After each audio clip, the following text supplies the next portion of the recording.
wabarakatuh. Perkenalkan, kami dari kelompok 8 akan menjelaskan beberapa alat-alat laboratorium dan simbol keselamatan di laboratorium. Assalamualaikum warahmatullahi wabarakatuh. Perkenalkan, nama saya Muhammad Al-Silhami dari Prodi Farmasi. Di sini saya akan menjelaskan tentang pengertian labodestilasi. Labodestilasi adalah alat laboratorium gelas yang digunakan untuk memisahkan dua zat atau lebih dengan memfokuskan pada perbedaan titik didih. Assalamualaikum warahmatullahi wabarakatuh. Saya Anissa Fahsamin dari Program Studi Pendidikan Kimia. Di sini saya akan menjelaskan fungsi dari labu destilasi. Yang pertama, yaitu untuk memisahkan larutan. Yang kedua, untuk memisahkan bahan kimia yang memiliki kecepatan penguapan yang berbeda. Dan yang ketiga, yaitu untuk memurnikan senyawa. Assalamualaikum warahmatullahi wabarakatuh. Perkenalkan, nama saya Mutiara Hikmah dari Prodi Pendidikan Kimia, Fakultas Matematika dan Ilmu Pengetahuan Alam. Kali ini saya akan menjelaskan mengenai spesifikasi labu destilasi. Destilasi atau penyulingan merupakan suatu metode pemisahan bahan kimia berdasarkan perbedaan kemudahan atau kecepatan menguap atau volatilitas bahan. Dalam proses penyulingan, campuran zat akan dididihkan terlebih dahulu sehingga menguap. Kemudian, uap ini akan didinginkan kembali ke dalam bentuk cairan. Jika dideskripsikan secara lengkap, labu destilasi merupakan alat yang berfungsi sebagai wadah atau tempat meletakkan suatu campuran zat cair yang akan disulingkan atau didestilasi. Jadi, cara penggunaannya pun sangat mudah. Kita hanya perlu meletakkan campuran zat cair tersebut ke dalam labu destilasi. Selanjutnya, pipa di sisi labu destilasi akan dihubungkan dengan alat lain untuk menyalurkan uap atau hasil destilasinya. Pemasangan ini harus tepat agar hasil penyulingan bisa sempurna. Ada beberapa jenis destilasi, yaitu destilasi sederhana, destilasi bertingkat, destilasi uap, destilasi vakum, destilasi azeotrop, destilasi kering.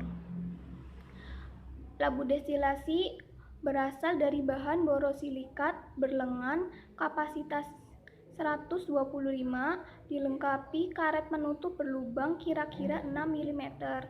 Assalamualaikum warahmatullahi wabarakatuh. Perkenalkan, nama saya Isnani Bersalina dari Prodi Pendidikan Kimia. Di sini saya akan menjelaskan pengertian dari penjepit. Penjepit merupakan salah satu peralatan laboratorium kimia yang biasanya digunakan untuk menjepit suatu barang tertentu. Assalamualaikum warahmatullahi wabarakatuh. Saya Ruli Rahayu dari Program Studi Pendidikan Kimia.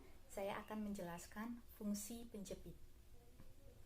Penjepit biasa digunakan untuk menjepit tabung reaksi pada saat proses pemanasan. Penjepit juga bisa digunakan untuk mengambil kertas saring dan benda-benda laboratorium lain yang berada dalam kondisi panas. Halo, perkenalkan nama saya Zahra Nurhanisa dari Prodi Kimia. Di sini saya akan menjelaskan spesifikasi dari penjepit. Penjepit mempunyai ukuran 10 sampai 25 cm dan berbahan dasar kayu. Nama saya Fidiana Herinisa dari Prodi Kimia. Di sini saya akan menjelaskan tentang pengertian dari statif. Statif atau tegangan retort adalah salah satu dari instrumen peralatan laboratorium non-gelas yang digunakan sebagai pendukung dalam berbagai proses kimia, termasuk menjepit peralatan gelas seperti buret dalam proses filtrasi, perlengkapan sohlet atau penjepit kondensor pada proses pemanasan dengan pendingin balik. Saya Fatasya Akila dari Prodi Kimia. Fungsi utama alat statis adalah sebagai alat penegak untuk peralatan laboratorium lainnya, seperti buret, corong pisah, dan peralatan gelas lainnya. Halo teman-teman, aku Dias Putri Ani dari Prodi Farmasi. Di sini aku akan menjelaskan spesifikasi alat statif. Alat statif terbuat dari bahan besi dan juga baja. Alat statif memiliki dua bagian. Pada bagian atas, alat statif disebut tubuh statif. Pada bagian bawah, alat statif disebut kaki statif. Bentuk atau ukurannya pun bermacam-macam, mulai dari yang pendek, sedang, dan juga yang tinggi. Alat selanjutnya yang akan kami jelaskan adalah vortex mixer. Kalian pasti masih asing kan dengan alat yang satu ini? Yuk sama-sama belajar! Vortex mixer adalah salah satu instrumen yang lazim ditemukan di laboratorium yang merupakan penemuan dari Kraft bersaudara, yakni Jack Aircraft dan Harold Aircraft. Saat menemukan instrumen ini, mereka bekerja untuk Scientific Industries yang merupakan produsen peralatan laboratorium. Vortex mixer temuan Kraft ini bahkan masih digunakan dalam industri modern dan menjadi alat homogenizer yang mampu menyeragamkan cairan bervolume kecil. Perkenalkan, nama saya Tenika Salsabila Armandoko dari Prodi Farmasi. Di sini saya ingin menjelaskan tentang fungsi dari vortex. Vortex adalah suatu alat yang digunakan untuk mencampur suatu bahan atau zat di dalam laboratorium. Biasanya di laboratorium biokimia, vortex digunakan untuk mencampurkan reagen untuk menguji aktivitas enzim. Sedangkan di laboratorium analitik, biasanya digunakan untuk mencampurkan beberapa sampel penelitian. Assalamualaikum warahmatullahi wabarakatuh. Perkenalkan, nama saya Lutfi Munfaatika dari Prodi Farmasi. Spesifikasi vortex mixer. Vortex mixer biasanya dirancang menggunakan format 2 atau 4 pelat. Memiliki pengaturan kecepatan variabel mulai dari 100 hingga 3200 rpm. Vortex mixer hanya mampu menampung wadah kecil seperti tabung reaksi, tabung sentrifus, falcon, atau wadah-wadah kecil lainnya. Halo semuanya, perkenalkan nama saya Saiful Mahfud dari jurusan Kimia, program studi Kimia. Di sini saya akan menjelaskan pengertian dari UV vis. Spektrofotometer UV vis adalah spektrofotometer yang digunakan untuk pengukuran di daerah ultraviolet dan di daerah nampak. Assalamualaikum warahmatullahi wabarakatuh. Nama saya Cahya Camil Zurinisa. Saya dari Prodi Pendidikan Kimia.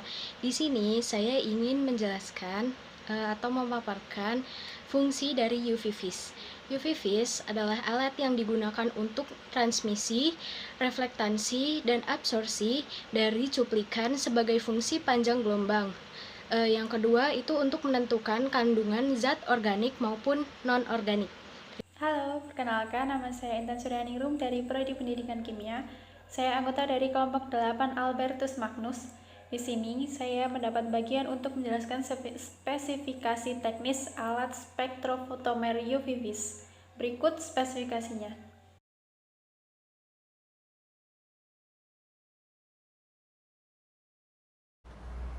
Ada banyak simbol-simbol dalam laboratorium. Salah satunya adalah flammable gas atau gas yang mudah terbakar, merupakan gas yang terkompresi bila tercampur dengan udara, oksigen, dan dengan komposisi yang tepat akan membentuk combustible atmosfer dan akan mudah terbakar. Setiap dalam bentuk kompres gas, flammable gas bisa juga berupa vapor dari suatu bahan bakar berbentuk cair. Risiko besar dari gas dan uap yang mudah terbakar adalah kemungkinan untuk terjadi kebakaran atau ledakan. Kebakaran dan ledakan pada gas yang mudah terbakar membutuhkan 3 elemen yang sering disebut dengan segitiga api, yaitu fuel, bahan yang mudah terbakar, oksigen, O2, dan sumber pematik api. Di sini saya akan menjelaskan tentang simbol dangerous when wet. Simbol ini memiliki arti berbahaya saat basah, yang menunjukkan bahwa material tersebut akan bereaksi dengan sangat keras bila bertemu dengan air.